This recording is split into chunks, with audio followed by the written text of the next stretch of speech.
This channel's content is strictly for educational and informational purpose and does not endorse or promote any form of violence, harm, illegal activities, self-injuries and communal disharmony. মৌলবাদীদের নিয়ন্ত্রণে গোটা বাংলাদেশ। ঘুম ভেঙে ইউনূসের বার্তার পরও তাণ্ডব অব্যাহত। এখনো পর্যন্ত অশান্ত বাংলাদেশ, দিকে দিকে হামলার ছবি সামনে আসছে। আওয়ামী লীগ নেতাদের বাড়ি বেছে বেছে হামলা করা হচ্ছে। নড়াইলে কালিয়া উপজেলায় আওয়ামী কার্যালয়ে হামলা, পাশাপাশি লীগ নেতাদের বাড়িতে ভাঙচুর, অগ্নিসংযোগ। মেহেরপুরে মুজিবনগর স্মৃতি কমপ্লেক্সেও হামলা। দিকে দিকে মুজিবুর রহমানের মূর্তি, মুরাল ভাঙচুর করা হচ্ছে।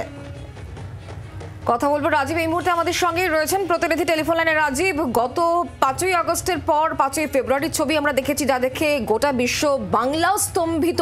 আর তারপরে আমরা জানি যে ইউনূস প্রশাসনের তরফ থেকে একটা বার্তা দেওয়া হয়েছিল যাতে মানুষ এই সমস্ত কার্যকলাপ থেকে একটু বিরত থাকেন, কিন্তু তারপরেও তো একই রকমের কার্যকলাপ চলছে গোটা বাংলাদেশ জুড়ে।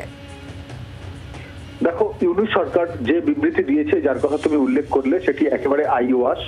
সেটা বুঝতে একেবারে দুধের শিশুরও বাকি নেই। বাংলাদেশ জুড়ে এই অরাজক পরিস্থিতি, সাম্প্রদায়িক বিষ ছড়ানো, আওয়ামী লীগকে ধ্বংস করা, ইতিহাস মুছে দেওয়া এবং সেখানে অন্যান্য সংখ্যালঘু, যে সামান্যতম সংখ্যালঘু মানুষরা রয়েছেন, তাদের উপর অকথ্য অত্যাচার করা, এইভাবেই কিন্তু অরাজক পরিস্থিতি তৈরি হয়েছে। যে অরাজক পরিস্থিতি তৈরির পেছনে রয়েছেন রাজাকাররা, যে অরাজক পরিস্থিতির পেছনে রয়েছে সেখানে মৌলবাদীরা। আর একেবারে ছোট জগন্নাথের মতো সেখানে এসে বসেছেন মোহাম্মদ ইউনূস। তিনি এখন একেবারেই তাদের হাতের পুতুল হয়ে গিয়েছেন। আর এই সরকারি মদতে এইসব ঘটনা যখন ঘটছে, তখন তাদের একেবারে অস্ত্র সেখানে সাম্প্রদায়িক বিষ ছড়ানো, ভারত বিদ্বেষ এবং যেরকমটা আগেই বলছিলাম, তাদের সরকারে থাকার যে অভিপ্সা, তাই প্রকট হচ্ছে ক্রমশ।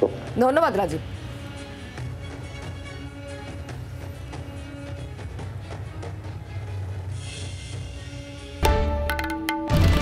বাংলার আওয়াজ, বাঙালির আবেগ, জি 24 ঘন্টা।